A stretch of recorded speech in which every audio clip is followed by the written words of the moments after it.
আমি Suvendu Adhikari C Joseph Vijay எனும் நான் இந்திய அரசியல் அமைப்பின்பால்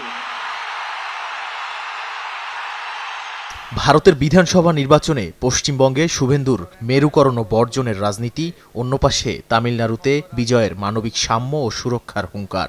আদর্শের এই দ্বৈরথ শেষ পর্যন্ত ভারতকে কোন পথে নিয়ে যাবে সেটি এখন দেখার বিষয় বলে মনে করেন রাজনৈতিক বিশ্লেষকরা। ভোটের লড়াইয়ে শুভেন্দু অধিকারীর অবস্থান ছিল অত্যন্ত কঠোর ও মেরুকরণমুখী। নির্বাচনের দিন ভোট দিয়ে কেন্দ্র থেকে বের হয়েই সংখ্যালঘু মুসলমানদের নিয়ে বিস্ফোরক মন্তব্য করেন। আমাকে ভবানীপুরের মুসলমানরা ভোট দেয়নি। শপথ নেয়ার পর তার সেই সুর আরও কঠোর হয়। বিজয়ী ভাষণে তিনি একে সনাতনী শক্তির জয় বলে অভিহিত করেন। অনুপ্রবেশকারী শনাক্ত করতে দ্রুত জনগণনা শুরুর ঘোষণা দিয়ে রাজ্যে এক গভীর সাম্প্রদায়িক বিভাজনের রেখা টেনে দেন। ঠিক এর বিপরীতে দক্ষিণ ভারতের তামিলনাড়ুতে বইছে সম্প্রীতির হাওয়া। নির্বাচনী প্রচারণা থেকে বৈষম্যের বিরুদ্ধে কথা বলে আসছেন দক্ষিণী সুপারস্টার থালাপতি বিজয়। মুখ্যমন্ত্রী হিসেবে শপথ নেয়ার পর বিজয় তার ভাষণে কোনো নির্দিষ্ট সম্প্রদায়কে নয়, পুরো তামিল জাতিকে সম্বোধন করেন।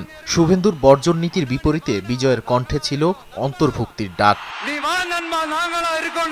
আমার শাসনে কোনো ধর্মীয় বা জাতিগত বৈষম্যের স্থান নেই।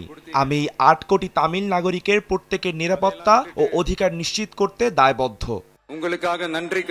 সংখ্যালঘুদের সুরক্ষায় তার এই দৃঢ় অবস্থান দক্ষিণের রাজনীতিতে এক নতুন আশার আলো দেখিয়েছে।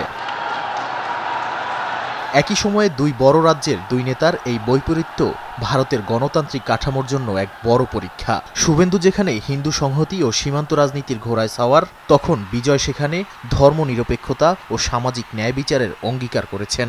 উত্তর পূর্ব ও দক্ষিণের এই দুই রাজনৈতিক দর্শনের লড়াই এখন ভারতের ভবিষ্যৎ গতিপথ নির্ধারণের সন্ধিক্ষণে দাঁড়িয়ে। নাদিম মারজান, সময় সংবাদ।